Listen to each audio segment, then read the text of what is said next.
You go into a lot in the book about the surrogate markers. Do you think that this is an appropriate way to look at new drugs? That's a great question. I think you need something to get drugs to market quicker. And so I do actually believe in surrogate markers, but I think they should be flagged as just that, as surrogate markers, and we don't try to create a silk purse from a sow's ear. Mhm. So, in my mind, uh, endpoints like progression-free survival should be surrogate markers. They shouldn't be endpoints in and of themselves, unless Mhm. they're accompanied by data demonstrating that patients have improved quality of life. Mhm. Right? I mean, the basis for drug approval that the FDA has casually said is patients who live longer or live better, Mhm. right?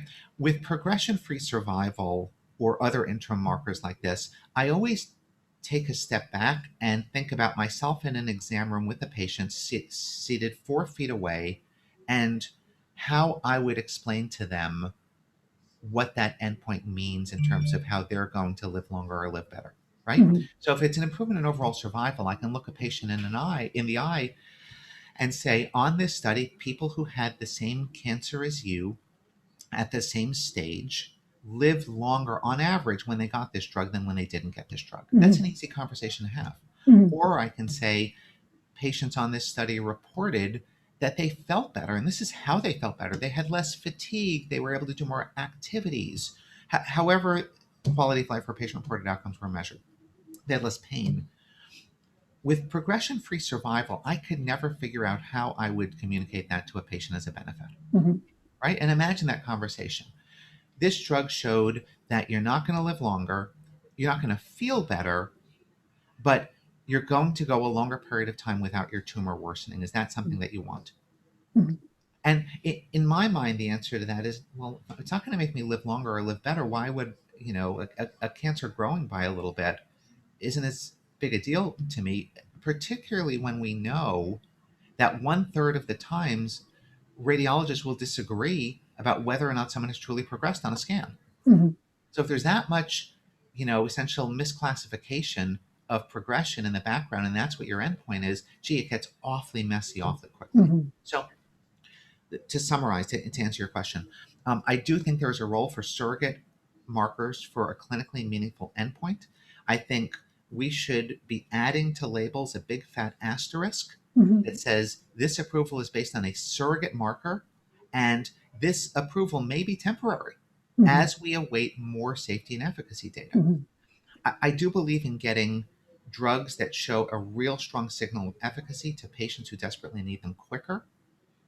Um, but I think that we, as the healthcare community and the FDA, needs to do a much better job communicating that that these drugs are approved based on an an endpoint that isn't yet clinically meaningful, and that more data are yet to come.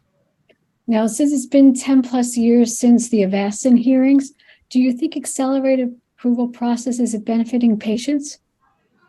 In some cases, yes, and in some cases, it isn't. Mhm. Um, Certainly, when accelerated approval leads to drugs like, in the book, I use the classic example of imatinib for chronic myeloid leukemia, right? That was approved under accelerated approval.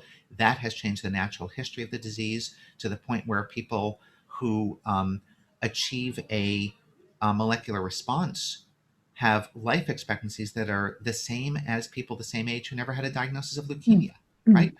So we got that drug to patients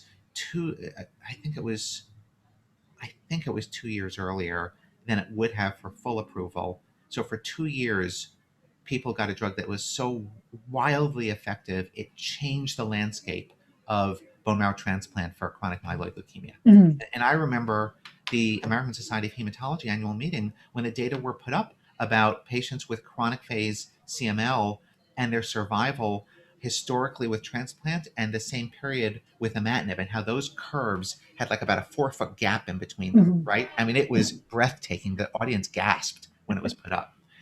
So for a drug like that, absolutely it's beneficial.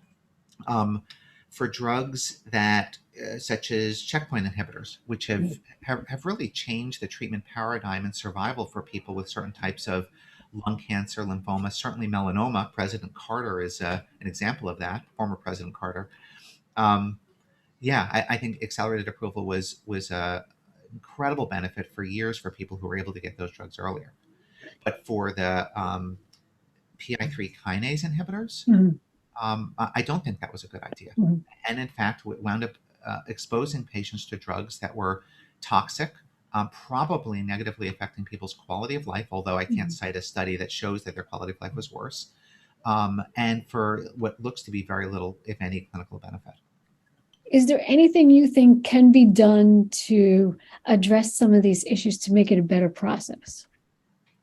I do think drugs should be made available under the accelerated approval mechanism, and I do think that that's benefited a certain number of patients.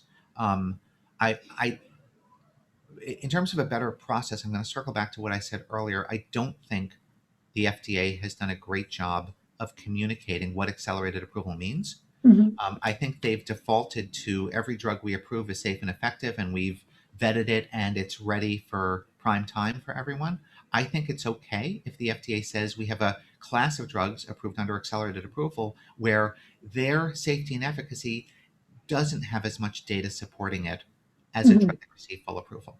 mhm, Therefore, like I said, I think these labels should have a big fat asterisk that says more to come. So far so good. Go ahead and take it.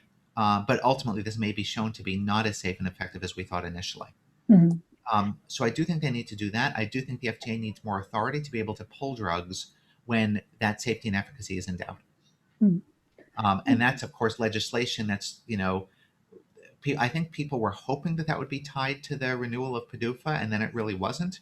And so they're hoping to make it through Congress, but I think it may have stalled.